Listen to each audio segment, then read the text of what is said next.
Mortgage rates increase once again. And even because of that, home buying demand still holds up, even through the election and stronger than expected economy, increased rates, home buying demand still holds tight. That, along with Cupertino Home of the Week, Willow Glen Home of the Week, Luxury Home of the Week, and the 12 Bay Area sales report. Let's get moving here real quick. Yep, rates increased. And if you hadn't looked, last week I showed you that rates went above 6.5. They're at like 6.7, 6.75 because the economy is doing well. We need to slow down the process of home buying, which I don't understand. It's not just home buying, it's also price of goods, everything, business cash flow and all that other stuff. When it comes down to it, I just got a new credit card, like 21%, which is ridiculous, but it is what it is. I use it to buy, pay it off every month. So it doesn't really affect me, but it's ridiculous because the economy is out of control right now, no matter how you look at it. This is because demand is still there. Rates are increasing because demand is still high. Crazy to think about it. Affordability, right? Why? They've been talking about this for a very long time. There's not enough inventory all across, right? There's certain areas like Fort Myers, Cape Coral, Jacksonville, where the prices are shrinking because condominium and insurance, and that's a place where people go because they have their second homes or their snowbirds or what have you. They're like, screw it, I'm not going to pay that kind of money for insurance. I'm just going to get rid of my house. And everybody's saying that's why there's a glut of inventory there. There's not enough inventory all the way around. Number one reason is because we're not building enough homes, right? I don't care who you listen to. I don't care what side of the aisle you vote on. There's not enough homes for the amount of population that we have. I don't buy it. There's not enough inventory. We're not building enough houses. On top of that, we have Institute, BlackRock, Vanguard, all these other big, huge companies buying up thousands of homes. I heard somewhere BlackRock owns 300,000 homes across the United States. That means they don't care if you're a renter or buyer. I get it. BlackRock has a duty to provide profit for their stakeholders and stockholders. And until something changes, BlackRock, Vanguard, Zillow, and all these other companies are going to buy up your potential home and try to force you to become a renter. That's just part of life, which means that those of us that still want to own a house see our houses price increasing because there's not enough supply to match demand. So what do? They try to slow down the demand by increasing prices. So right now it's 6.5, it's really 6.75. You can buy it down all the way to 5.5, but it's not going to help anybody. And here, this report right here, which came in last week, Thursday, says that pending homes still remain fairly strong for the amount of inventory that's out there. Of course, there's still those little areas that are in a glut of inventory because they're in a bad place, right? Nowhere in the United States do we have a perfect economy. We have microeconomies, and if you're in St. Louis or wherever, it doesn't matter. Those are great places for you to buy a house if you want to buy and live there. And yes, there's election uncertainty. I call it more like election hesitancy, because we're seeing houses stay on the market a little bit longer. All the houses I'm looking at right now, they're sitting on the market. And you're going to see that houses are starting to slow down. That's because we're going into the winter months. It's election time, etc. It doesn't bring down the value of the house.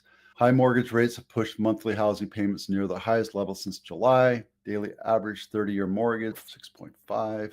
And median sales price has gone down quite considerably across the United States, but our median price is still held around $2 million.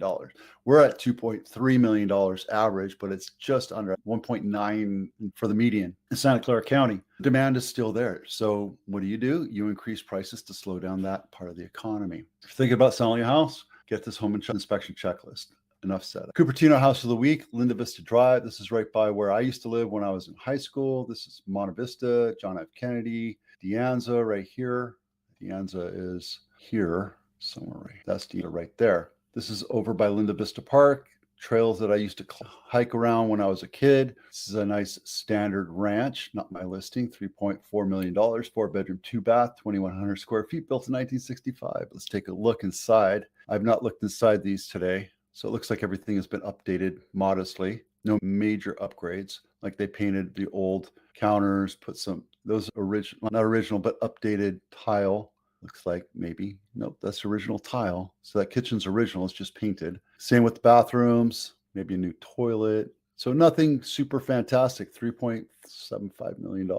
Monte Vista High School. That's ranging on being dangerous. I went to John F. Kennedy. I went to Monte Vista. So nice. This is Willow Glen House of the Week, and I love it when agents use the inside of the house as their first picture. This is not my listing. 1212 Curtis, 5-bedroom, 4.5 bath, 4,100 square feet, built brand spanking new. They bought an old piece of property and tore it down and put a little McMansion on it, and it's really pretty looking. Wow, that is amazing. All for the low price at $3.5 million.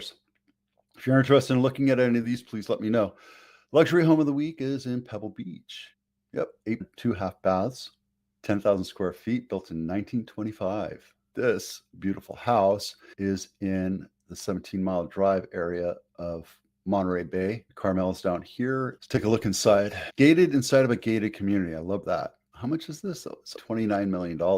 If you're interested in this, let me know. We'll get you into this house today. This thing is beautiful. This tells people that you've arrived. Look how old world, rustic. This is beautiful.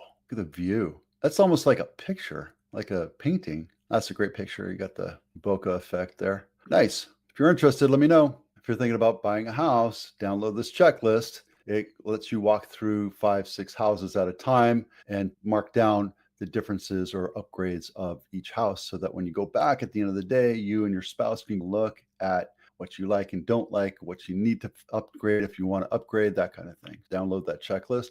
The links are in the description below and in the blog. All right, 12 Bay Area sales report. We had 161 sales this last week. These are all single family homes. We're at 6,800 transactions, still far and above more than any other county. However, Alameda County is coming up pretty quick, but Alameda on the average is a better buy because of the price. It's almost $900,000 difference. Santa Clara actually went up in value $174 on average last week. So we're holding our own, right?